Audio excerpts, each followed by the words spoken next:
मेरा नाम अहमद अली नकवी है और I be teaching political science. Political science के हम क्लासेस लेंगे। थोड़ा इंट्रोडक्टरी, पहले 20-25 मिनट इंट्रोडक्टरी पे जाते हैं ज़रा। अब मेरा बेसिकली मास्टर्स पॉलिटिकल साइंस में है और मेरा एमफिल आईआर में है, but I teach political science here और I teach in Punjab university. मैं पंजाब यूनिवर्सिटी में पढ़ा रहा हूँ, वहाँ पे एज ए लेक्चरर काम कर रहा हूँ for the last few years. और यहाँ पॉलिटिकल साइंस कोई 4 साल से मैं यहाँ पढ़ा रहा हूँ पॉलिटिकल साइंस के बच्चों को। करंट अफेयर्स भी हैं, बट मोस्टली मैं पॉलिटिकल साइंस दोनों ही नहीं पढ़ा रहा हूँ। नाउ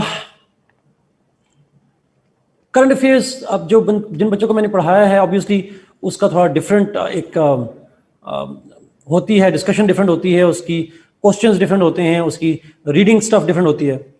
ओके, मैं इसको करता हूँ जी दोबारा।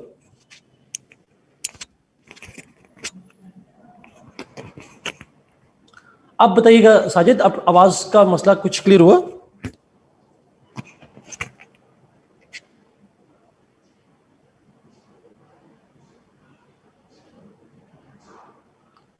ओके, ठीक हो गया। ओके, ग्रेट जी। बच्चों, वॉल्यूम ऊंचा कर लो, किसी ने मशवरा दिया आपको। अच्छा, पॉइंट इज हम उसको वालेकुम अस्सलाम।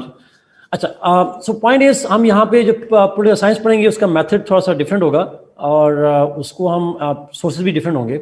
मुझे बताइएगा, आप में से किसी ने पॉलिटिकल साइंस पढ़ी हुई है पहले? Is there anybody who has studied as a major और माइनर, जिन्होंने पॉलिटिकल साइंस पढ़ी हो? Yes, there are some. Yes, as a minor ठीक है। No, not at all. Okay, there is no yes. I don't see एक other yes आया मेरे ख्याल में। First lecture on political science ever. Okay, God, I hope it's not the last one. Okay, कोई भी नहीं है आई गेस। एक है, जिशान ने पढ़ी है, सीरो जिशान है। आईआर एहसान हक ने पढ़ी है। जजेब, आपने भी आईआर ही तकरीबन पढ़ी है। DSS is IR. Let's see जी, एज अ माइनर पढ़ा है। दरिया नजफ ने भी पढ़ा है, सबा ने पढ़ा है, जजेब।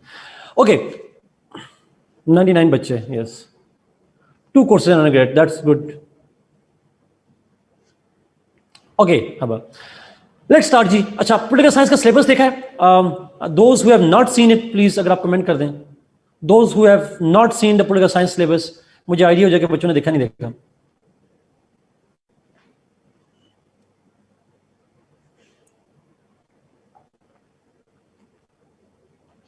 ओके, लेट्स सी जी। मैं थोड़ा सा यहाँ पे जरा सिलेबस को एक्सप्लेन करूंगा, if you allow me 10-15 minutes. तो मैं सिलेबस को थोड़ा सा पेपर पैटर्न से लिंक करूंगा और ओके, आप सवाल आए जी, आप पूछें गेम ऑफ थ्रोन देखा है किसी ने? ये नहीं पूछ रहा वो आपसे सवाल। अच्छा, हम सिलेबस देखते हैं और सिलेबस वाइज हम पेपर को देखेंगे और साथ ही पूछेंगे कि आपका जो सोर्सेज हैं वो क्या हो सकते हैं पढ़ने के लिए। तो इन तीनों चीज़ों को हम जरा देखते हैं। सिलेबस अगर आप देखें तो मैं उसको पेपर पॉइंट ऑफ व्यू से बात करूंगा। जो पेपर 1 है उसके अंदर 3 सेक्शंस होते हैं। देयर आर 3 जो कंटेंट्स में लिखे हैं, लेकिन जब पेपर में आता है तो भी 3 सेक्शन होते हैं। The first question is always about MCQs. पहला क्वेश्चन जो है वो एमसीक्यूज के बारे में होता है और जो एमसीक्यूज हैं वो 20 मार्क्स एमसीक्यूज होते हैं और 20 एमसीक्यूज 20 मार्क्स वो कंपल्सरी होता है आपके पास। Then the second section is about basically about the thinkers. उसमें 2 तरह के थिंकर्स हैं कोर्स में। एक है वेस्टर्न थिंकर्स, पॉलिटिकल थिंकर्स। अच्छा, थिंकर्स तो कोई भी हो सकता है, every individual is a thinker, but western political thinkers and then Muslim political thinkers.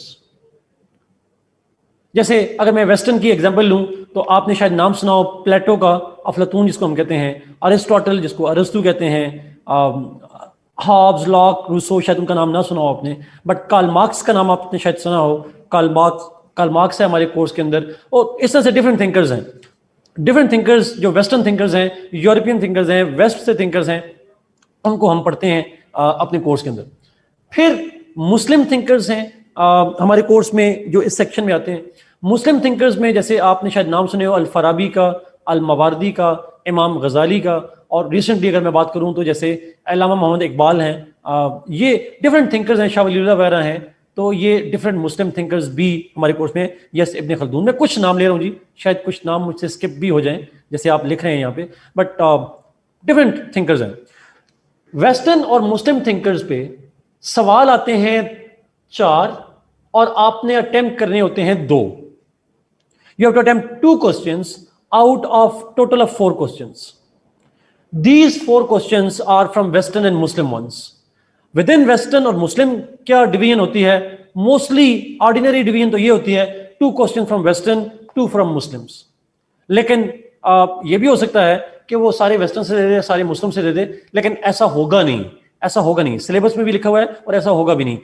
हाँ, वेस्टर्न थिंकर्स पे फोकस ज्यादा करें बिकॉज उस पर क्वेश्चन ज्यादा आते हैं। पिछले 2 साल से मुस्लिम थिंकर्स पे कोई सवाल नहीं आया, देयर वाज नो क्वेश्चन, तो वो उस पर बाद में आएंगे। Muslim thinkers are important but more important are western thinkers. आपके एग्जाम पर्सपेक्टिव से बता रहा हूँ, आप थ्योरी उनकी पसंद कर सकते हैं if you like it, but exam point of view से वेस्टर्न थिंकर्स और मुस्लिम थिंकर्स पे मिलाकर 4 सवाल और उनमें से 2 करने होते हैं। अच्छा, मैं फिर रिपीट करूं, उनमें western thinkers are more important, Muslim thinkers are less important. जाहिर मैं सवाल बिल्कुल ये सिलेबस एक्सप्लेन कर दूं, फिर आखिर में आपको दूंगा 5 मिनट, आप सवाल पूछिएगा उस पर। The third section is about the basic concepts of political science. When I say basic concepts of political science, तो उन बेसिक कॉन्सेप्ट के अंदर आ जाती हैं चीजें जैसे द कॉन्सेप्ट ऑफ स्टेट है, laws, liberty, parliamentary systems, presidential systems, sovereignty, federations, unitary, fascism, political parties, et cetera et cetera. ये सारे लफ्ज आपने यकीनन कहीं ना कहीं सुने होंगे। इन तमाम जो कॉन्सेप्ट्स हैं इनको हम बेसिक कॉन्सेप्ट कहते हैं पॉलिटिकल साइंस में, और इन बेसिक कॉन्सेप्ट जो हैं इनके ऊपर जो है वो सवाल आते हैं 3 और आपने करने होंगे 2। So you will have to attempt 2 questions out of 3 questions. याद रखिएगा, in CSS political science every question is a 20 marks question. तो 2 क्वेश्चन करने के मतलब 40 मार्क्स यहां से, 40 यहां से और 20 मार्क्स के MCQs, तो ये टोटल 100 बन जाएगा। बेसिक कॉन्सेप्ट वाला मैं फिर रिपीट कर रहा हूं जी, these are basic things, basic terminologies, basic concepts, जो कि बेसिक थ्योरी कह लें आप इसको पॉलिटिकल साइंस के अंदर, जिसमें state, government, laws, judiciary, executive, federation, human rights लिखा हुआ है हरी ने, डिफरेंट काइंड ऑफ कॉन्सेप्ट्स जो हैं वो होते हैं हमारे पास, और उन डिफरेंट कॉन्सेप्ट्स के ऊपर 3 सवाल आते हैं और उनमें से 2 करने होते हैं। कंटेंट्स आप देख सकते हैं, बट उनमें से मैंने कुछ की आपको बता दिए टर्म्स। 3 में से 2, यहां पे चॉइस कम होती है, पहले इस वेस्टर्न और थिंकर वाले सेक्शन में चॉइस ज्यादा होती है, उसमें से 4 में से आप 2 करने होते हैं। यहां ज्यादा चॉइस है, यहां पे चॉइस कम होती है। फिर पेपर 2 में जब जाते हैं आप, उसके अंदर अगेन पहला क्वेश्चन इज अबाउट MCQs। अच्छा, आपको ये तो पता है ना, आपको ये तो आइडिया है ना कि जो पेपर 2 पेपर होते हैं पॉलिटिकल साइंस में, एक मैं भी थोड़ी देर बाद रिपीट करूंगा दोबारा उसको, आप आगे से नोट कर लें, आगे से ये देखिए 200 नंबर होते हैं। अच्छा, ये ध्यान में रखिएगा, ये बात में ना कहिएगा कि सर ने नहीं बताया था, 200 नंबर के हैं, just for great. Okay, so 200 number का पेपर होता है जी, तो 100 नंबर 1 और 100 नंबर 1, 200 का। फाइन, नाउ 20 मार्क्स MCQs के, और उसमें से MCQs उसी कंटेंट में से आएंगे। सेकंड सेक्शन इज, उसमें सेक्शन बना होता है, और इस सेकंड सेक्शन के अंदर आपको, अगर आप if you will find out, तो आपको नजर आएगा वहां पे होते हैं कोर्स में जो लिखा हुआ है वो है डेवलप्ड पॉलिटिकल सिस्टम्स। वो स्टेट्स जो डेवलप्ड स्टेट्स हैं उनके पॉलिटिकल सिस्टम्स, 4 पॉलिटिकल सिस्टम्स हैं हमारे कोर्स में, UK, US, France and Germany. UK, US, France, Germany, इनमें 4 कॉन्स्टिट्यूशंस हैं, और इनमें से सवाल करने होते हैं आपने। सवाल आते हैं इनके ऊपर 2, और आपने करना होता है 1। There are 2 questions and you will have to attempt 1। उसमें डेवलप्ड स्टेट के कॉन्स्टिट्यूशंस हैं, पॉलिटिकल सिस्टम्स हैं, मैं फिर रिपीट कर रहा हूं, UK, US, France and Germany, और साथ एक और सेक्शन होता है ग्लोबल गवर्नेंस का, जिसमें शॉर्ट सा सेक्शन है। ये शॉर्ट सा सेक्शन है, और शॉर्ट सा इस सेंस में कि इसके अंदर इंटरनेशनल ऑर्गेनाइजेशन जो होती हैं कि उनका इंटरनेशनल गवर्नेंस का जो रोल होता है वो इन पे सवाल हार्डली कोई 2-3 साल बाद एक आध सवाल दे देता है या एक नोट आ जाता है। Mostly questions are taken from the political systems, UK, US, France and Germany. स्पोक में खटक ने लिखा है जी, ये सेक्शन कॉन्स्टिट्यूशन लॉ पेपर का भी है। Yes, I am not precisely sure कि शायद जर्मनी है वहां पे कि नहीं है, बट यूके, यूएस और फ्रांस हैं उसके अंदर, और कंटेंट सेम होंगे, लेकिन उस पे क्वेश्चन की स्ट्रक्चरिंग डिफरेंट होती है वहां पे, और उस पे आंसर थोड़ा डिफरेंट होता है। होंगे यही सिस्टम्स, बट उन पे सवाल डिफरेंट होंगे और उनका आंसर भी डिफरेंट होगा, ये बस ध्यान में रखिएगा। तो इन दोनों पे मिलाकर 2 सवाल आएंगे, और उनमें से आप एक आप एक जो है वो अटेम्प्ट करेंगे। Aisha, my answer to that question is just because of this, should we opt constitutional law? I don't think so, ji, because I don't think so कि सिर्फ इस बिना पे आप करें, आप उसको सब्जेक्ट को देख के करेंगे, आपने वो अटेम्प्ट कर पाएंगे कि नहीं कर पाएंगे, वो ज्यादा बेहतर ऑप्शन होगा, बजाय आप लिखेंगे पॉलिटिकल साइंस पढ़ रहा है, कंटेंट ओवरलैप करेगा बट आंसर नहीं करेगा ओवरलैप। थोड़ी उसमें डेप्थ ज्यादा है, मैं अगर इस तरह से कहूँ, उसमें थोड़ी डेप्थ ज्यादा है। थोड़ी डेप्थ ज्यादा होने से मतलब यह है कि थोड़ा और डिटेल में जाना पड़ता है माइनर में, यहां पे हम थोड़ी सती तौर पर डिटेल में जाते हैं। नहीं आरिफ अभी मैं इस पे नहीं आया, अभी आ रहा जी। 20 मार्क्स से एमसीक्यू होते हैं, आगे चलते हैं जी। Quratulain, you have to find it for yourself, but मुझे कंस्टिट्यूशन लॉ का ज्यादा आइडिया नहीं है, उसमें अप्स एंड डाउन बड़े आते हैं। क्रिमिनोलॉजी में नंबर अच्छे आ जाते हैं, लेकिन कंस्टिट्यूशन लॉ से कंपेयर करना मेरे लिए मुश्किल हो जाएगा उसको। Now the third section is a detailed section, वो डिटेल्ड का सेक्शन है। नाउ इस सेक्शन में डेवलपिंग स्टेट्स के कॉन्स्टिट्यूशंस हैं, और डेवलपिंग स्टेट्स में आ जाती हैं जो आरिफ आपने ऊपर लिखी हुई हैं, Turkey, Iran, Malaysia, India and China. Developing states के कॉन्स्टिट्यूशन में फिर रिपीट कर रहा हूं, Turkey, Iran, Malaysia, India and China.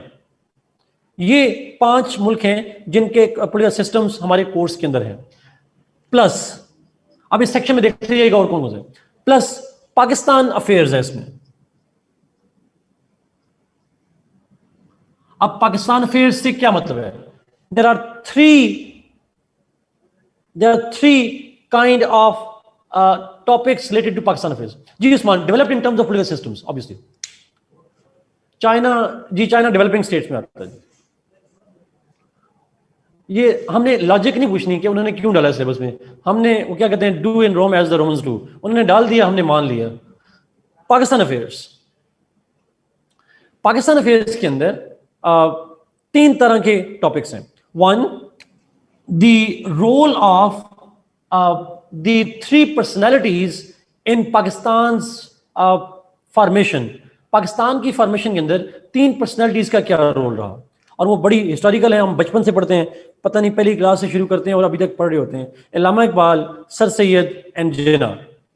Allama Iqbal, sir Syed, Jinnah, इन तीनों पर्सनैलिटीज का पाकिस्तान के अंदर मुस्लिम की कंट्रीब्यूशन में क्या रोल है वो आपने पढ़ना है। और रोल वही होगा जो 5वीं क्लास में पढ़ा था, जो फिर दोबारा 10वीं में पढ़ा, फिर दोबारा एफएससी में पढ़ा, अब दोबारा वही पढ़ेंगे, सेम रोल होगा, कोई चेंज नहीं हो जाता सारा।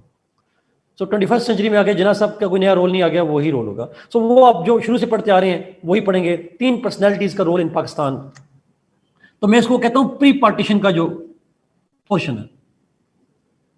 लेकिन सारा प्री पार्टीशन नहीं, सिर्फ 3 लोग, सिर्फ 3 लोग। यस, पाकिस्तान अफेयर्स वाला आंसर, जो पाकिस्तान स्टडी वाला आंसर है, वही यहां पे लिखना है, कोई इसमें चेंज नहीं करनी।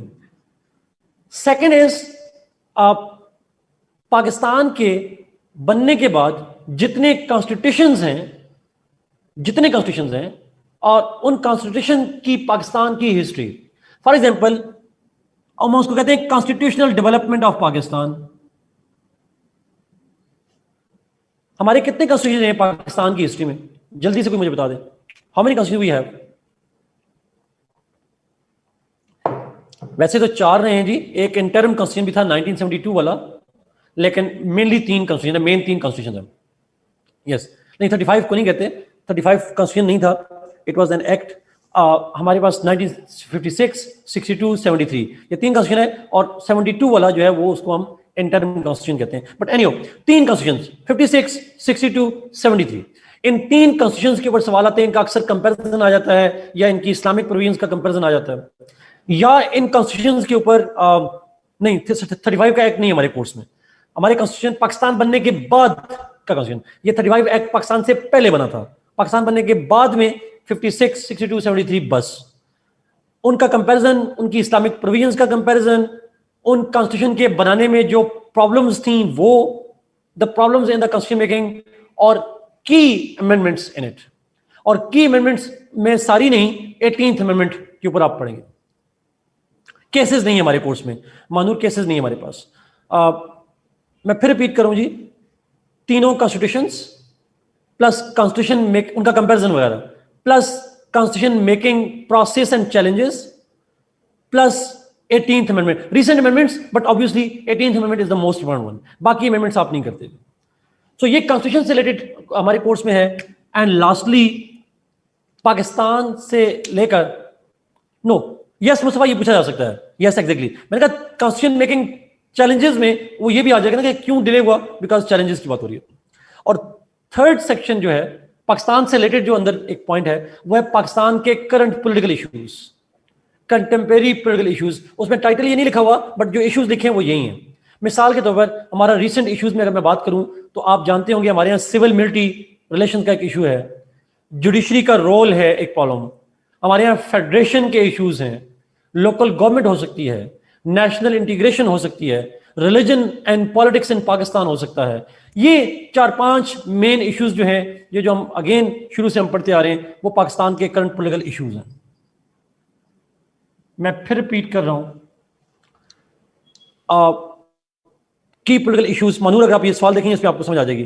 की political issues include civil military, उसके बाद religion and politics, national integration, judiciary का रोल, फेडरेशन का issues, central provincial relations, parliamentary presidential की डिबेट, इस तरह के जो करंट पॉलिटिकल डिबेट्स हैं वो इंपॉर्टेंट है। पूरा एवोल्यूशन हमारे कोर्स में नहीं है, सिर्फ करंट ये इश्यूज। हिस्ट्री में हमारे पास प्री पार्टीशन में 3 लोग हैं और 7 कॉन्स्टिट्यूशंस हैं, सारा एवोल्यूशन हमारे कोर्स में नहीं है। और फिर पॉलिटिकल इश्यूज करंटली कौन से हैं, ये सारे इश्यूज तो आप करंट अफेयर्स में भी पढ़ते हैं। ऐसा है, do you read these issues in current affairs और not? You do, exactly. Pakistan affairs में भी है, करंट अफेयर्स में भी है, यहां भी रिपीट हो रहा था। अगर आपको याद हो, मेरा आपके साथ जब करंट अफेयर्स में बिल्कुल शुरू में एक लेक्चर होता है, तो उसमें जब मैं आपको बताता हूँ शुरू से, तो उसके अंदर मैं आपको बताता हूँ कि जो करंट अफेयर्स है वो रिलेट करता है पॉलिटिकल साइंस के साथ भी और पाकिस्तान अफेयर्स के साथ भी। तो यहाँ पे ये पॉलिटिकल इश्यूज जो हैं ये करंट अफेयर्स में भी हैं और यहाँ भी हैं। सिविल मिलिट्रेशन हम आपसे भी पढ़ेंगे, किरण आप लोग 3 दफा पढ़ चुके हैं, 3 दफा, तो मेरे ना ख्याल 4थी दफा आपको पढ़ना चाहिए। ऐसा ही हुआ है, कल तीसरा लेक्चर हुआ था आपका।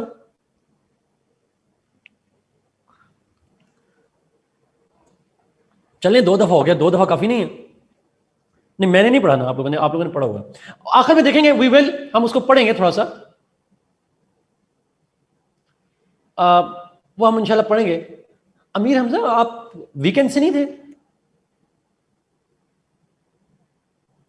वीकेंड में थे? ओह सॉरी, मैं मिक्स कर, वहां भी एक अमीर हमजा। ओके जी, मैं पढ़ाऊंगा जी, मैं पढ़ाऊंगा। जो नए बच्चे हैं मैं उनके लिए पढ़ाऊंगा, so don't need to worry about that. मैं पुराने बच्चों को परेशान कर रहा था, नए बच्चों को पढ़ाऊंगा इंशाल्लाह। ओके, सो ये पाकिस्तान से रिलेटेड है। देन लास्ट सेक्शन इज थोड़ा इंटरनेशनल पॉलिटिक्स का है, थोड़ा इंटरनेशनल पॉलिटिक्स का सेक्शन है। उसमें 2 टॉपिक हैं सिर्फ हमारे कोर्स में, there are only 2 topics related to IR section. One is again Pakistan से रिलेटेड है, फॉरेन पॉलिसी डिटर्मिनेंट्स। एक टॉपिक है फॉरेन पॉलिसी डिटर्मिनेंट्स, वो फैक्टर्स जो पाकिस्तान की फॉरेन पॉलिसी को इन्फ्लुएंस करते हैं, जैसे ज्योग्राफी है, जैसे इकोनॉमी है, जैसे टेक्नोलॉजी है, मिलिट्री है, लीडरशिप है। ये पढ़े हुए अपने करंट अफेयर्स में?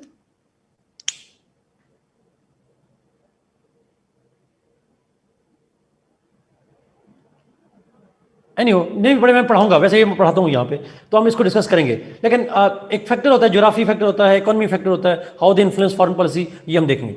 साथ ही एडिशनली एक और टॉपिक है, और वो है कोल्ड वॉर। वैसे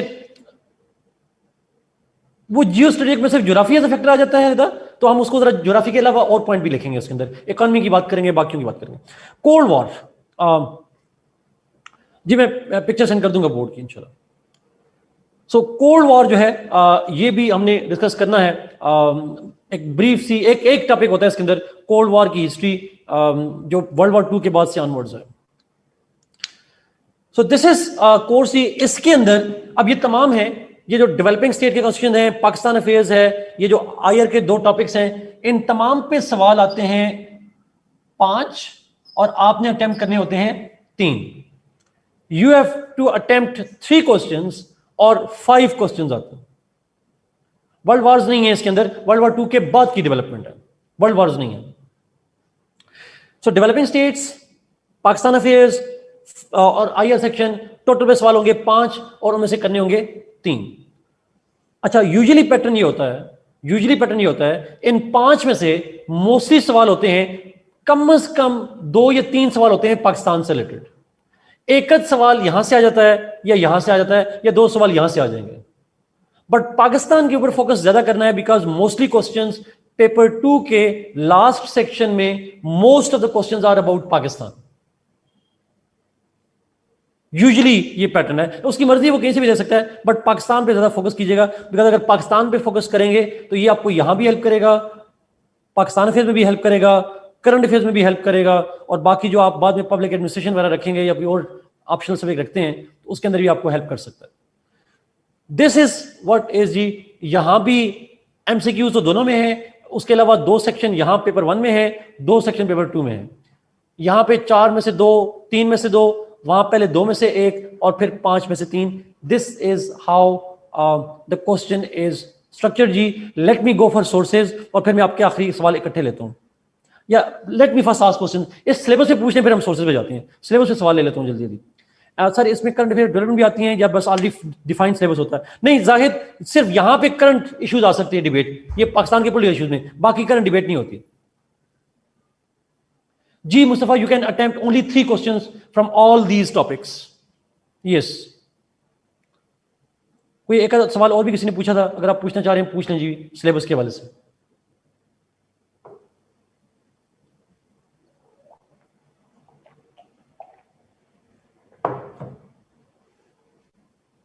जी हमारा पैटर्न ये होगा, हम इसी तरतीब से चलेंगे, पहले वेस्टर्न थिंकर पे, फिर मुस्लिम पे, फिर बेसिक कॉन्सेप्ट पे, फिर इस तरतीब से चलेंगे। How to prepare MCQs websites, there are lots of websites that provide, और पास पेपर उसमें बड़े हेल्पफुल होते हैं राबिया जी। पासिंग मार्क्स दोनों को मिला के होते हैं, कंबाइन होते हैं, 200 नंबर जब भी होगा तो पासिंग इकट्ठे होंगे।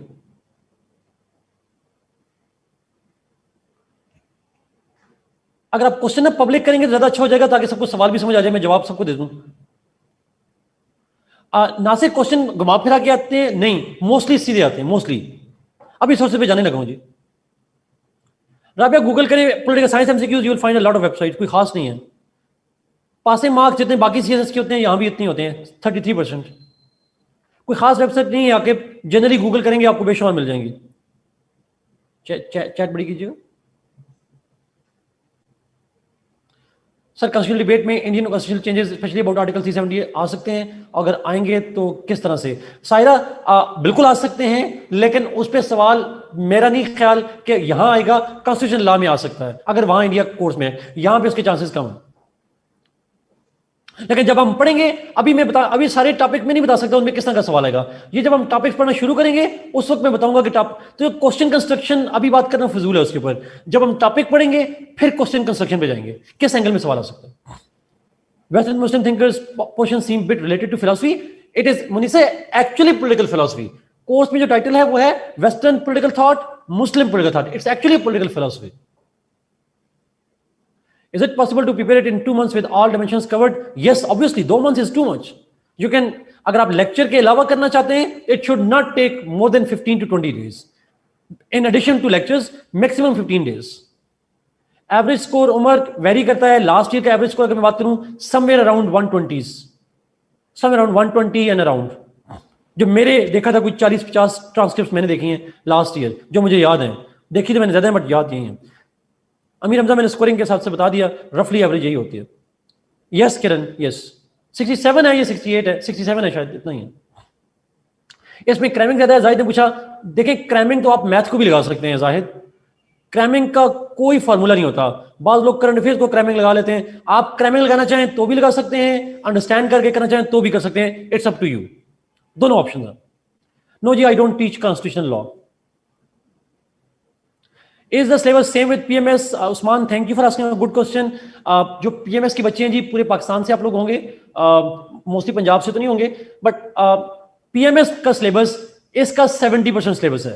यानी पीएमएस में सिलेबस कम है, इसमें सिलेबस ज्यादा है, और उसका एग्जाम पैटर्न में ये सेक्शंस नहीं होते. सिर्फ ये डिफरेंस है. बट अगर आप सीएसएस का कर लेंगे, पीएमएस विल बी 95%, 96% कवर हो जाएगा. 4-5 टॉपिक हैं जो डिफरेंट है, बाकी सारा वही है. Your friend at 135. अच्छा ठीक है, मैंने एवरेज 120 में बता दिया ताकि आपको ये ना लगे कि, क्योंकि मैंने 120 से कम, 100 से कम मैंने कोई नहीं देखा. और हाईएस्ट मैंने देखे 155, 150 नहीं, 155 नहीं, 165 देखे. It's primarily Rida conceptual, but आप अगर क्रैमिंग करना चाहें तो कोर्स इतना बड़ा है, क्रैमिंग होगी नहीं. मेरा नहीं ख्याल कि क्रैमिंग हो पाएगी. Will you finish it in October? साथ मुझे तो आप कहेंगे 2 हफ्ते में मैं 3 दिन क्लास लेके खत्म कर दूंगा. इट्स एक्चुअली आपकी, चूंकि बाकी ऑप्शनल कोर्सेज यहाँ बच्चों के चल रहे होते हैं, सो प्रोबेबली अक्टूबर में तो फिनिश नहीं होगा. It will go on in November के मिड तक जाएगा, महीना लगेगा हमें. यहाँ 24-25 लेक्चर्स होंगे मुस्तफा यहाँ पे. आरिफ मैंने एक्सप्लेन कर दिया, 24-25 लेक्चर्स. जोजीना इंशाल्लाह. अब्दुलरमान, ये आप लेक्चर लेंगे फिर आपको आइडिया हो जाएगा इज इट बोरिंग और नॉट. बोरिंग और ब्रॉड है कि नहीं. अ लॉट ऑफ टाइम आपको स्मार्ट स्टडी की जरूरत पड़ती है तो ब्रॉड, कोई शक नहीं है, टॉपिक बड़े हैं, but you have to have a smart study. Yes Usman, I love teaching, obvious सी बात है. पॉलिटिकल साइंस के क्वेश्चन मोस्टली एनालिटिकल आते हैं, लेकिन पेट को एनालिटिकल कम होते हैं, मोस्टली डिस्क्रिप्टिव होते हैं. लेट्स मूव जी, आप आगे सवाल सोर्सेज पे आने लगे हैं. एवरेज स्कोरिंग मैंने बता दिया, शायद इट्स रफली अराउंड 120 के अंदर आते हैं.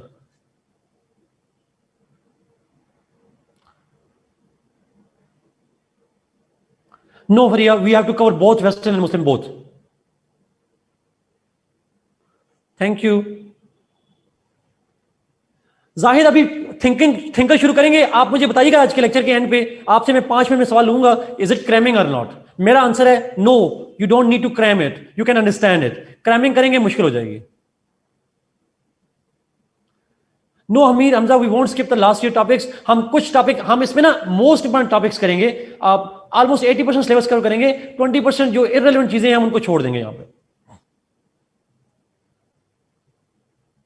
Let's go to the sources जी. इसको मैं तस्वीर ले लूं जरा, नासिर तुम ही तस्वीर ले लो, या मैं ले लूं? मैं लेता हूं.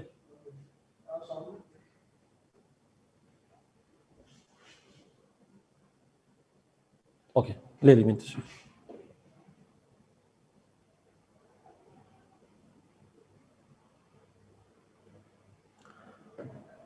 मैंने ले ली ये पिक्चर, मैं आपके साथ शेयर करूंगा.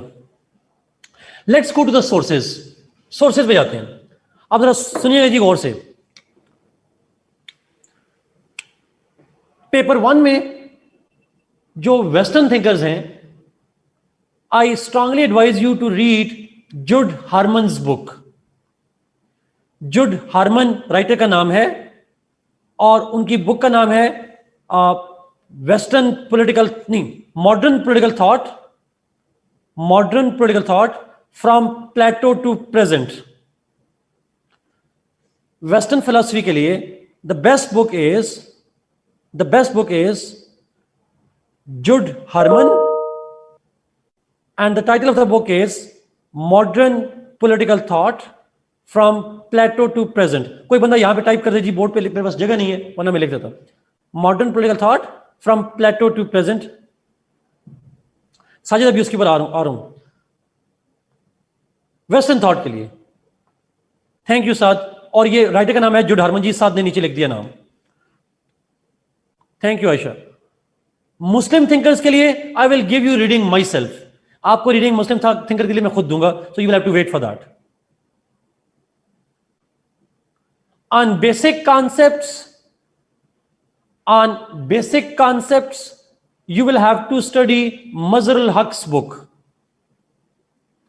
इस सेक्शन के लिए मजरुल हक की बुक है और उसका टाइटल है political science theory and practice. Political science theory and practice, it is about basic concepts. Constitutions के लिए जब आप डेवलप्ड कॉन्स्टिट्यूशन हो या डेवलपिंग के हो, तमाम कॉन्स्टिट्यूशन के लिए जो रिलेटिवली बेटर किताब है दैट इज S.L. केले। S.L. केले, ये नाम मैं लिख देता हूं। और मॉडर्न कॉन्स्टिट्यूशन मेरे ख्याल में बुक का नाम है मॉडर्न कॉन्स्टिट्यूशन, आप वो पढ़ सकते हैं जी। मैं वैसे उस पर आ रहा हूं, अभी आ रहा हूं। S.L. केले की बुक है मॉडर्न कॉन्स्टिट्यूशंस, वो रिलेटिवली बेटर है। वर्ल्ड कॉन्स्टिट्यूशंस है, वर्ल्ड कॉन्स्टिट्यूशन है जी। थैंक यू आरिफ, आपने करेक्ट किया। तो आप उसको वहां से कर लीजिएगा प्लीज। सारे कॉन्स्टिट्यूशन बट मोस्टली कवर कर लेगा। ऑन पाकिस्तान अफेयर्स, पाकिस्तान से रिलेटेड जो चीजें हैं आप उसको कवर कर सकते हैं फ्रॉम हामिद खान बुक, या अगर आप ऑलरेडी पाकिस्तान अफेयर्स कहीं से तैयार कर रहे हैं तो आप वहां से भी कर सकते हैं। बट अगर आप मुझसे पूछेंगे तो हामिद खान की बुक है constitutional and political history of Pakistan. Fahim, मैंने यही लिखा आपके हामिद खान की बुक में, ये वाला पाकिस्तान वाला पार्ट होगा, ये वाला, वो कॉन्स्टिट्यूशन नहीं होंगे उसके पास। सो हामिद खान की बुक का नाम लिख लिया जिन्होंने, constitutional and political history of Pakistan, और उसके राइटर हैं हामिद खान। इसका 3rd एडिशन रेलेवेंट है। हामिद खान की बुक का 3rd एडिशन इज रेलेवेंट, बाकी जो है वो रेलेवेंट नहीं है आपसे। मैं एक दफा नाम रिपीट करूं जी, आपके कुछ सवाल आ रहे हैं, उनका जवाब मैं भी दूंगा सारों का। बट वेस्टर्न थॉट के लिए मैंने कहा था जुड हार्मन का, आयशा ने लिख दिया वहां पे। बेसिक कॉन्सेप्ट के लिए मजरुल हक का बुक थ्योरी एंड प्रैक्टिस लिख दिया आयशा ने वहां पे। कॉन्स्टिट्यूशंस के लिए S.L. केले मैंने लिख दिया, वर्ल्ड कॉन्स्टिट्यूशंस। पाकिस्तान अफेयर्स के लिए Hamid Khan constitutional and political history 3rd edition. ये सारी किताबें I can provide you in soft, I will provide you in soft. ये जो किताबें मैंने आपको बताई हैं ये सारी आपको मैं सॉफ्ट में दूंगा। अगर आप हार्ड में लेना चाहते हैं तो आप ले सकते हैं। हाँ, केले की बुक नहीं है मेरे पास, केले की बुक मेरे पास सॉफ्ट में नहीं है, बाकी सारी किताबें हैं मेरे पास सॉफ्ट में। आई can provide you in soft, आप परचेज भी कर सकते हैं। केले जाइए मानूर, मेरे ख्याल में वो भी होगी मेरे पास, मैं देख लूंगा। वैसे मैं देख लूंगा, अगर वो मेरे ख्याल में मेरे पास है, लेकिन मैं कंफर्म नहीं हूं उसके ऊपर, बाकी तो कंफर्म है जी। अच्छा, अब आते हैं 2 पॉइंट्स बड़े इंपॉर्टेंट हैं। ये अब 2 पॉइंट्स सुनिएगा प्लीज, मैं अभी इसके ऊपर आ रहा हूं जी प्लीज। अब ऐसा अगर आपके पास है तो दैट विल बी ग्रेट जी रिदा, इट विल बी। अच्छा, अब सुनिएगा प्लीज। एक तो जो ये किताब पढ़ेंगे सारी, these books have not been written for CSS, वो CSS के लिए नहीं लिखी गई। These books are generally written, वो जनरली लिखी गई हैं। ये फॉर एग्जाम्पल आप इसकी बुक पढ़ेंगे, जुड हार्मन की बुक पढ़ेंगे, तो तमाम बुक आपके कोर्स में नहीं है। There are only selected thinkers, और हर थिंकर के अंदर सेलेक्टेड टॉपिक्स होते हैं। मैं फिर रिपीट करूं, हर बुक के अंदर सारे टॉपिक्स आपसे कोर्स में नहीं है, और हर थिंकर का जो टॉपिक्स लिखे हुए हैं वो आपके कोर्स में नहीं है। You have to be very selective in that. कहां सिलेक्टिव होना है, अब इसी लेक्चर को फॉलो करेंगे तो आपको आइडिया हो जाएगा। मजरुल हक की बुक है 60 to 70% बुक आपके लिए कोर्स में रेलेवेंट नहीं है।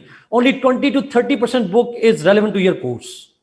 अगेन, कौन से पार्ट रेलेवेंट है सिलेबस में देख लीजिएगा और उसको क्लास में देख लीजिएगा। Same for S.L. केले। S.L. केले की बुक इज टू लेंथी, और वो आपके लिए अगेन 60 to 70% डिटेल रेलेवेंट नहीं है, 30 to 40% रेलेवेंट हो जाएगी। हामिद खान की बुक 90% रेलेवेंट नहीं है, ओनली 10% पार्ट इज रेलेवेंट। कुछ चैप्टर्स हैं, 5-6 चैप्टर्स हैं जो आपके लिए रेलेवेंट हो जाएंगे। ठीक है, ये बेसिकली आप ज़हन में रख लीजिएगा इस हवाले से। अब आते हैं मैं अपनी बुक के हवाले से जो मैंने कंपाइल की हुई है। अच्छा सुनिएगा प्लीज, मेरी जो किताब है I have actually compiled it. ऊपर लिखा हुआ है, लफ्ज बड़ा बड़ा लिखा हुआ है, बाद में बच्चे फिर कहते हैं आपने बताया नहीं था। It's a compiled book. Compile का मतलब ये होता है I have not written it in my own ideas, I have actually gathered the data from different sources and compiled them together.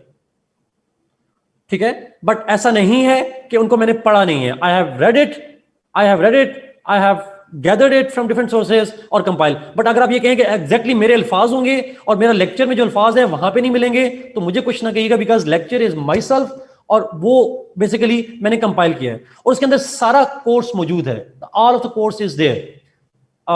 लेकिन उसमें अब सुन लीजिएगा, उस बुक के अंदर जो मेरी किताब है उसका नाम है understanding political science, World Times वालों ने पब्लिश किया है। Myself and my wife Iqra has compiled it. हम दोनों ने मिलकर कंपाइल किया है, मैंने और इकरा जलाल लिखा होगा, शी इज माई वाइफ, तो हम दोनों ने कंपाइल किया हुआ है। She is a PhD in political science, मेरा MPhil है, तो she is senior, but obviously हम दोनों ने मिलकर उसको कंपाइल किया।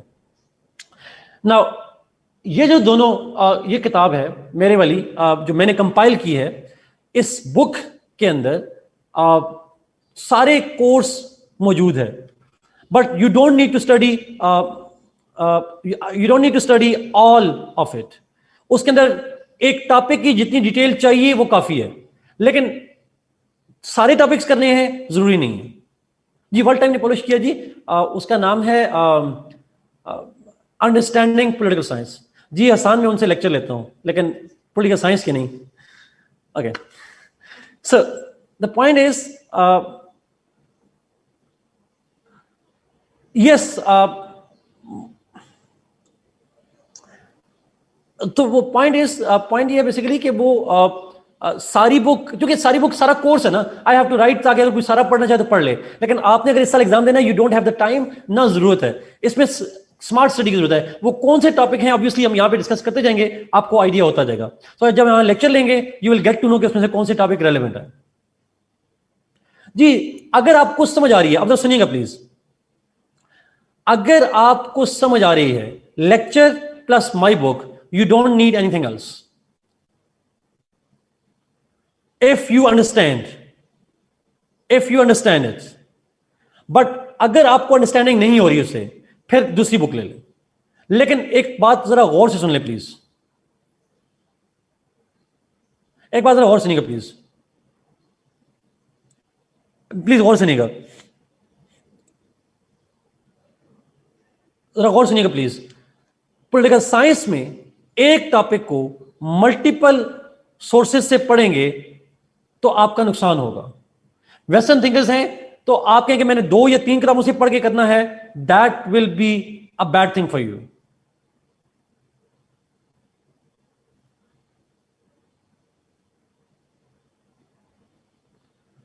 मैं फिर रिपीट करूं इसको, आप जो भी किताब लेनी है, please I request take one source and start reading from it. अगर आपको समझ ना आए तो दूसरी, अगर समझ आ जाए don't study it from other topic. Political science में एक बड़ा बुनियादी फर्क है, आप जितने ज्यादा सोर्सेज पढ़ेंगे उतने ज्यादा कंफ्यूज होंगे।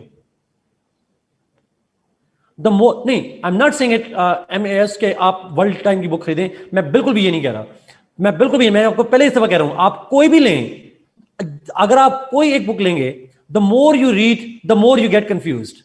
इन IR the more you read the more likely you get good marks।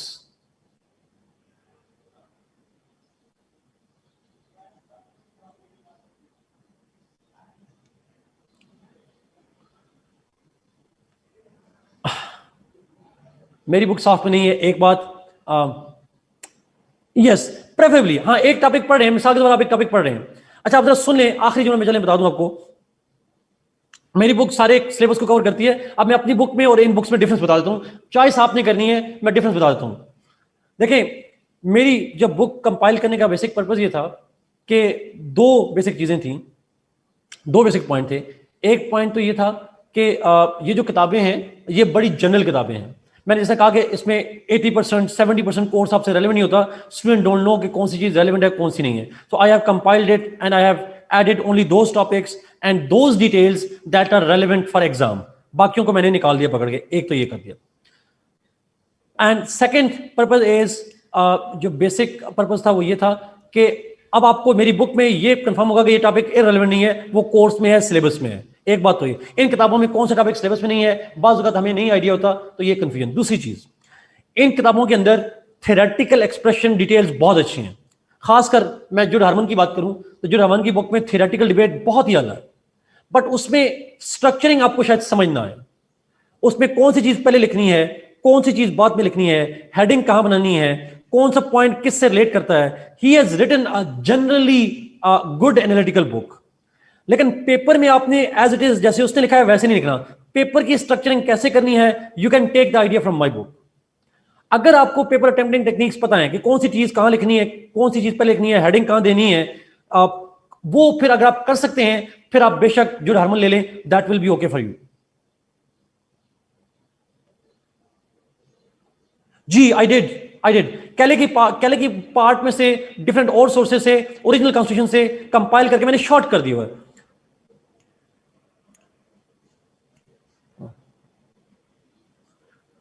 Faheem, I do recommend that, but problem is again western thought में बहुत सी किताबें हैं। आपने कोई भी लेना है, एक सोर्स लेना है, टेक वन सोर्स जहां से आपको समझ आ रही है, but take one source please. मुझे नहीं पता साहब, मुझे यकीन करें मैंने देखी भी नहीं, मेरे पास पड़ी है लेकिन I haven't seen the price. मुझे नहीं पता, ये वर्ल्ड टाइम वालों को कहेंगे आपको बता देंगे, वो डिलीवरी भी कर देंगे आपको। बट मेरा पॉइंट थोड़ा प्लीज गौर से सुने, आप जिस डिटेल पे जाना चाह रहे हैं, मेरी बुक उनके लिए अच्छी है जिन्हें स्ट्रक्चरिंग करना मुश्किल लगती है, आंसर की हेडिंग कहां लिखनी है कहां नहीं लिखनी, शॉर्ट कैसे करना है, कंट्रैक्ट कैसे करना है, वो उनके। जो बच्चे जनरली एक्सप्रेशन बड़ा अच्छा रखते हैं और वो अपना एक्सप्रेशन मजीद इंप्रूव करना चाह रहे हैं और अच्छे एक्सप्रेशन को अपने अल्फाज में क्वेश्चन में डाल सकते हैं, उनके लिए मेरी बुक ना भी हो तो चल जाएगा। It's simple.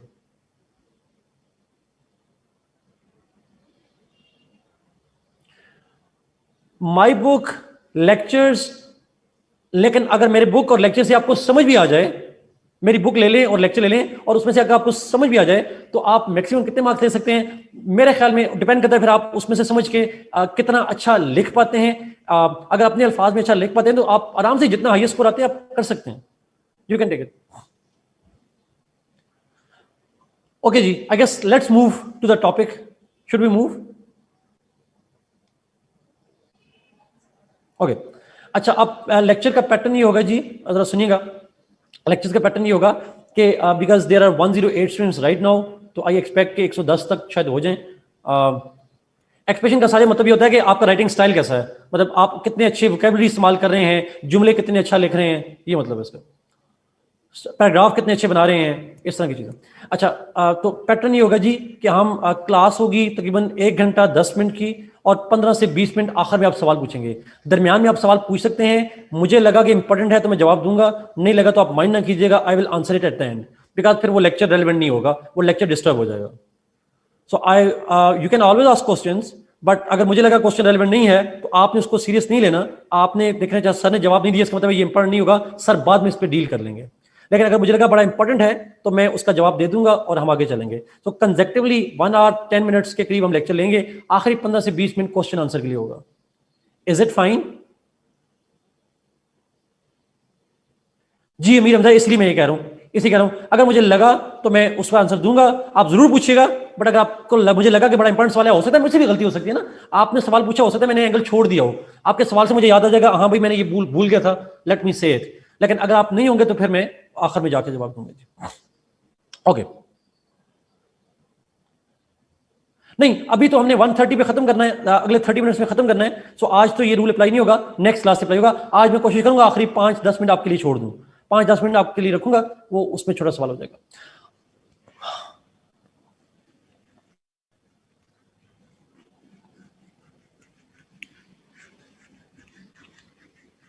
Okay, let's begin with,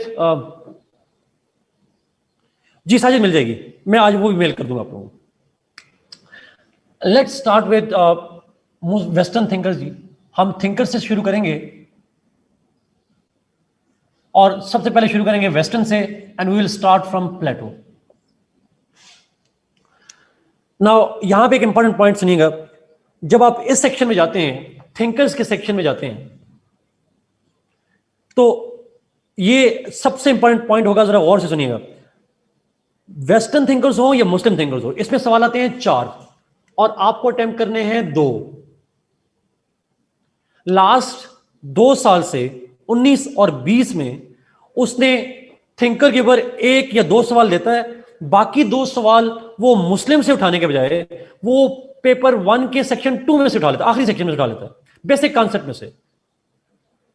वो बेशक अगले सेक्शन में से उठा ले, कोर्स में तो है ना, वो फेडरेशन में पूछ लेगा, वो सॉवरेनिटी में पूछ लेगा, वो पूछ सकता है।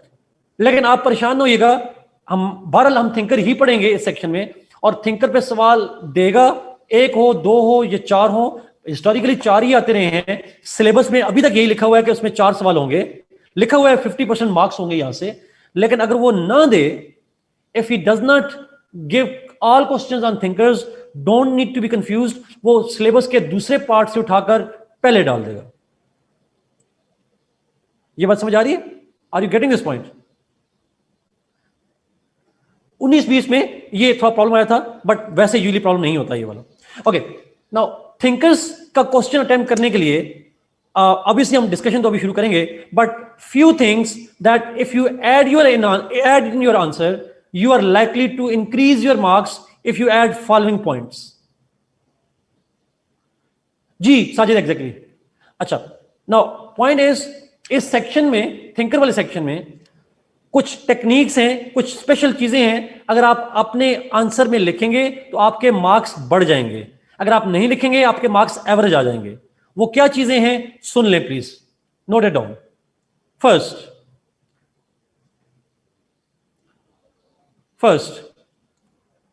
जब थिंकर पे सवाल आए, the very first thing that you need to understand is, जो सबसे इंपॉर्टेंट है, you will be asked to write the thinker's philosophy, so don't add your own philosophy. What you think about that issue, ये matter नहीं करता। वो thinker क्या कह रहा है, मार्क्स का आइडिया है तो मार्क्स क्या कह रहा है, प्लेटो का आइडिया है तो प्लेटो क्या कह रहे हैं। अगर आप अपनी फिलॉसफी मार देंगे कि नहीं उसने गलत कहा था, ये ठीक बात है, और एग्जामिनर ने ये ना पूछा कि आप क्या समझते हैं, तो आपका आंसर गलत हो जाएगा। सो थिंकर्स में focus should be on thinker's philosophy, a particular person's philosophy, and if examiner asks your view, only then you should add it. अगर एग्जामिनर ना पूछे, आपने अपना ओपिनियन नहीं देना। जो उसने कहा है वो लिखना है, जो उसने नहीं कहा उस पर आपने बात ही नहीं करनी। You don't need to talk on that. तो मैं एक जुमला बार बार कहूंगा आपको, आपने फिलोसोफर नहीं बनना। आप फिलोसोफर की फिलॉसफी लिखनी है, खुद फिलोसोफर नहीं बनना। ये असूल याद रखिएगा, ये पहला पॉइंट है। Second, whenever thinkers philosophy comes in exam, second pointer, you must add the reasons why the thinker gave the philosophy. What factors influenced that thinker to write his philosophy? हम प्लेटो की आइडियल स्टेट आज बात करेंगे। तो प्लेटो ने अपनी ideal state दी, क्यों दी भाई? कौन से फैक्टर्स थे जिसने मजबूर किया that he should write on the ideal state? Marx ने अपनी फिलॉसफी दी, क्यों दी? What factors influence Marx so that he could write his theory? Allama Iqbal ने उम्मा का कॉन्सेप्ट दिया, क्यों दिया उम्मा का कॉन्सेप्ट? वो उम्मा का कॉन्सेप्ट है क्या, वो तो लिखेंगे, बट क्यों दिया कॉन्सेप्ट? तो हर थिंकर ने जो थ्योरी दी उसके पीछे रीजंस क्या थे, कॉन्टेक्स्ट क्या था, वो हम साथ लिखेंगे। एग्जामिनर पूछे या ना पूछे, थ्योरी से पहले कॉन्टेक्स्ट लिखेंगे। Third point, you can quote the thinker or any other thinker in your answer. आप प्लेटो पे लिख रहे हैं तो प्लेटो को कोट कर सकते हैं, अरिस्टोटल को कोट कर सकते हैं, मॉन्टेस्क को कोट कर सकते हैं, किसी थिंकर को कोट कर सकते हैं, लेकिन डोनाल्ड ट्रंप को नहीं कर सकते, जुड हार्मन को नहीं कर सकते, बंदारी को राइटर है उसको नहीं कर सकते, मुझे कोट नहीं कर सकते आप. You can't quote anybody, you can only quote a thinker. जिसकी फिलॉसफी है उसको तो कोट करना चाहिए, बट साथ किसी और को. But you must add at least 1 or 2 quotes in your answers. I repeat जी, थिंकर्स के आंसर में you must quote the thinkers, you must quote the thinkers. Plato है तो प्लेटो को कोट करें, या अरिस्टोटल को कोट करें, या मैकियावेली को कोट करें. आप किसी थिंकर कोट करेंगे, आम किसी किताब को, आम किसी राइटर को नहीं कोट करना. प्रेफरेबली आपने कोट करना है उस थिंकर को जिसकी फिलॉसफी कोट करना है. 1 या 2 कोटेशन आपने ऐड करनी है उसके लिए. लास्ट पॉइंट, इसमें लास्ट पॉइंट, वेयर एप्लीकेबल, जहां जरूरी हो, add flow chart diagrams in explaining the philosophy. Chart बनाएं, डायग्राम बनाएं, जहां आप समझते हैं कि जरूरी है उस थ्योरी को एक्सप्लेनेशन में. So adding flow charts, tables, diagrams is essential in getting good marks.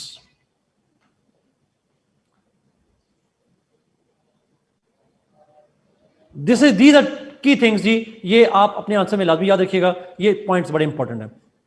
Let's start with the प्लेटो. अब ये प्लेटो को मैं स्टार्ट करता हूं.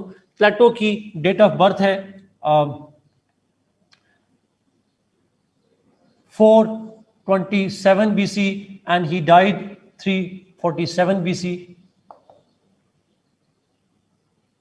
Yes, 427 से 347 BC. Yes, you can say it. 427 से 347 जी. डेट्स उम्र आप 49 लिखिए, बट इसको वेरीफाई कर लीजिएगा. 427 या 28, 2 डेट्स आपको मिलेंगी, आप कोई एक चूज कर लें उसमें से. Now he was born in 427 BC, he died in 347 BC. अच्छा, जब हम लेक्चर स्टार्ट करेंगे तो हम पहले वेरी ब्रीफली 2 मिनट के अंदर अंदर we will start talking about the biography of that thinker. हम उस थिंकर की बायोग्राफी से स्टार्ट करेंगे. बायोग्राफी से मतलब है वो कहाँ पैदा हुआ, उसने किताबें कौन सी लिखी, तालीम कहाँ से हासिल की, जॉब क्या की, बेसिक बायोग्राफी लिखेंगे. बायोग्राफी में थोड़ा तेज बोलूंगा, और अगर आप बायोग्राफी मिस कर दें, विकीपीडिया जिंदाबाद, वो है आपके पास, आप देख सकते हैं. बट बायोग्राफी आप अपने आंसर के अंदर नहीं लिखेंगे. You will not need to write the biography in your answers. फिर रिपीट करो. फिर क्यों हम बायोग्राफी पढ़ते हैं? इसलिए बिकॉज के बायोग्राफी से आपको एमसीक्यूज आ जाते हैं. जी एग्जैक्टली करण, वो एमसीक्यूज के लिए इंपॉर्टेंट हो जाती है. तो वो आप जनरली देख सकते हैं. उसमें से 2-3 चीजें इंपॉर्टेंट होती हैं, वो मैं आपको बता दिया करूँ. So let's start with Plato's biography. Paper में नहीं लिखेंगे, मैं बार बार कह रहा हूं. कल ना गएगा, सर ने कहा था आपने लेक्चर इज समथिंग डिफरेंट, तो आपने पेपर में नहीं लिखनी प्लीज. ना इंट्रोडक्शन में, ना बैकग्राउंड में, किसी जगह नहीं लिखनी, कहीं भी नहीं बात करनी उसमें. Plato was born in Athens. He was born in Athens, जो आजकल ग्रीस में है. Athens was a city state at that time.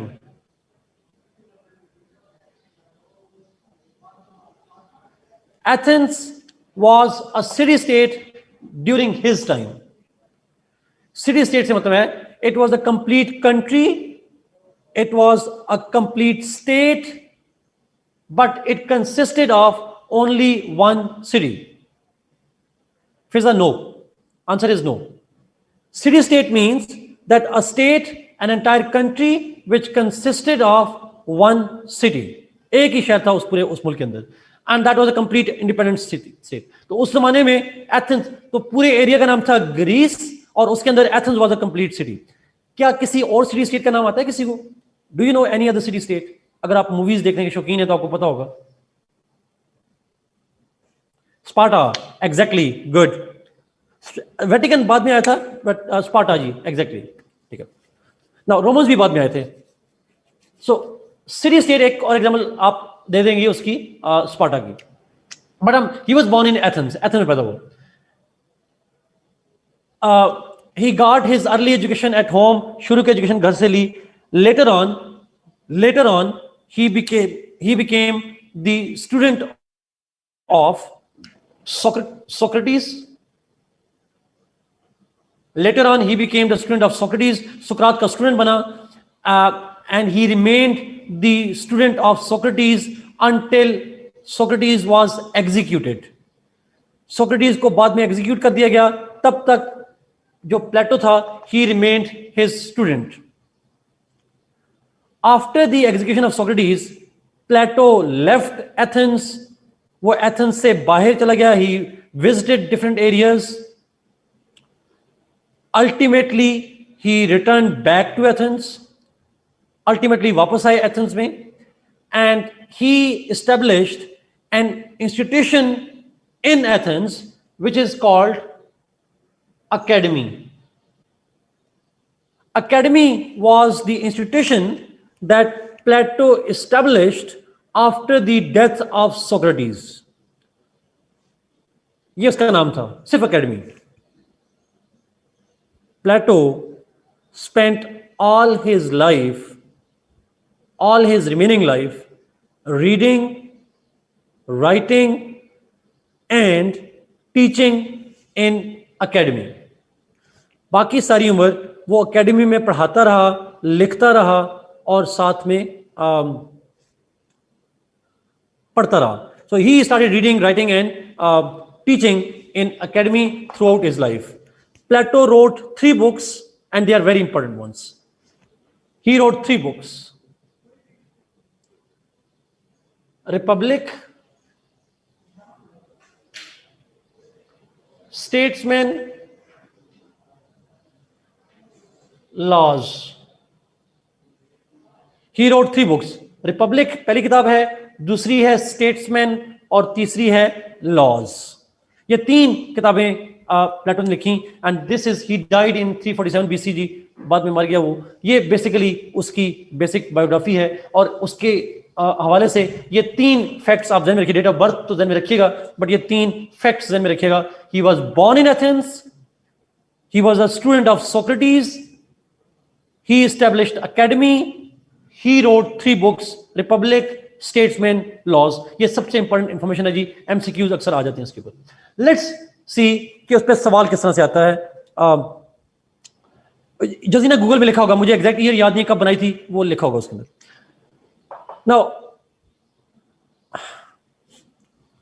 Now the point is, हम जब लिखेंगे तो उस पर डिस्कशन करेंगे प्लेटो पे, सबसे पहले देखेंगे उस पर सवाल किस तरह से आता है.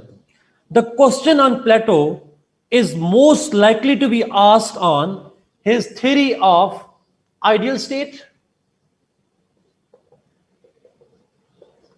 Most likely is the question on his ideal state, theory of ideal state, or most likely second chance ये है कि वो पूछ ले about his republic.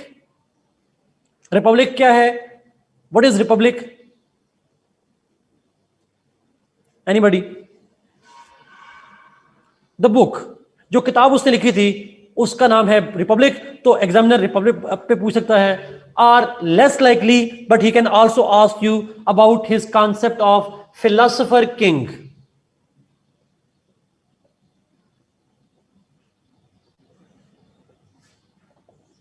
He can ask you about his philosopher king. ये 3 टर्म्स यूज हो सकती हैं most likely. But in any way, answer will be the same. Answer same होगा, आंसर एक ही होगा.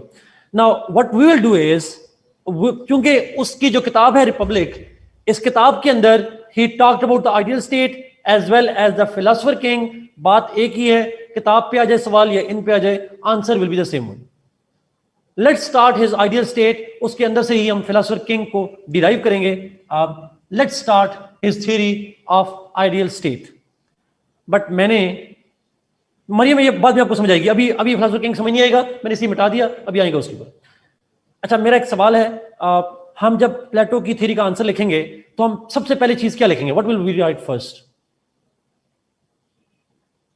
कहां से शुरू करेंगे? Context, exactly, sir. Exactly. Let's start with the context. Why he write the theory, वजह क्या थी? Why he write the theory of ideal state? क्यों लिखी उसने? अच्छा, अब इसको अंडरस्टैंड करने के लिए आप जरा देखिएगा जी. There were two factors that influenced Plato to give the theory of ideal state. दो factors थे.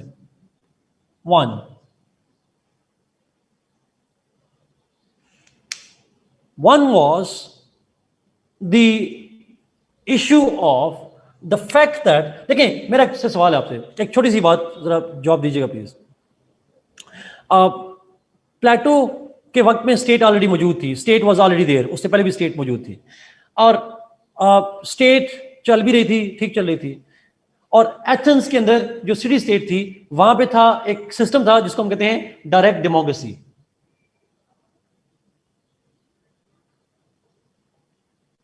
डायरेक्ट डेमोक्रेसी मींस वहां पे अवाम के नुमाइंदे नहीं होते थे, people use to rule directly. For example Athens जो सिटी है, उसमें कोई डिसीजन करना हो, कोई टैक्स करना हो, anything that they had to decide, they all would sit in one place. वो सारे एक जगह पे इकट्ठे होंगे and they would take decisions combinely, मिलकर डिसीजन करेंगे. कोई हुक्मरान नहीं है, कोई वजीर नहीं है, एवरीबॉडी इज द वजीर, एवरीबॉडी इज द पीपल, अवाम वही है, रूलर भी वही है, दे डिसाइड कलेक्टिवली. क्या हम मॉडर्न दौर में ऐसा ही करते हैं पाकिस्तान के अंदर या अमेरिका के अंदर या यूरोप के अंदर? We don't. आजकल हम क्या करते हैं, वी चूज रिप्रेजेंटेटिव्स, हमारे नुमाइंदे होते हैं और वो नुमाइंदे हमें गवर्न कर रहे होते हैं. But here people use to rule directly, इसको हम डायरेक्ट डेमोक्रेसी कहते हैं. और हम जिस दौर में रह रहे हैं, साथ में बिल्कुल ठीक है, उसको हम इनडायरेक्ट डेमोक्रेसी कहते हैं. सो एथेंस में थी डायरेक्ट डेमोक्रेसी. जब एथेंस में थी डायरेक्ट डेमोक्रेसी, तो उसको क्रिटिसाइज किया था प्लेटो के टीचर ने, जिसका नाम था Socrates. Socrates criticized the Athenian direct democracy. He called it a corrupt system, a bad system. As a result of which, Socrates was executed. Socrates को execute कर दिया गया. Why you are criticizing democracy? State ने उसे जहर का प्याला दिया और उसे मौत की सजा दे दी. उस वक्त डेथ पेनल्टी फांसी नहीं होती थी, जहर का प्याला होता था. Socrates died. But Plato became disillusioned. Plato became disrespectful to that direct democracy which could not tolerate, and executed his teacher Socrates. He believed that this cannot be a good system which is unable to tolerate the teachers like Socrates. Therefore, he developed a hatred for the direct democracy. It's a bad system. It's a bad system that executes people who differ with it. Therefore, if it's a bad system, then what should be the ideal system? That is why he gave the theory of ideal state. So Plato gave ideal state theory in order to reject and criticize direct democracy, which was responsible for executing his teachers. In other words, if Athens would not have executed the Socrates, Plato would never have written his theory of ideal state. So he wrote in response to the cruelty done to his teacher. आसान देसी लफ्जों में उसके उस्ताद को execute किया गया और उसने उसके बदले में he started writing on ये बुरा सिस्टम है, मेरे टीचर को एग्जीक्यूट किया गया, and he started developing an alternative theory, and that's what we call the ideal state. ये होती है टीचर की respect, by the way. Second, important. The second reason, it was the defeat of Athens at the hands of Sparta in Peloponnesian War.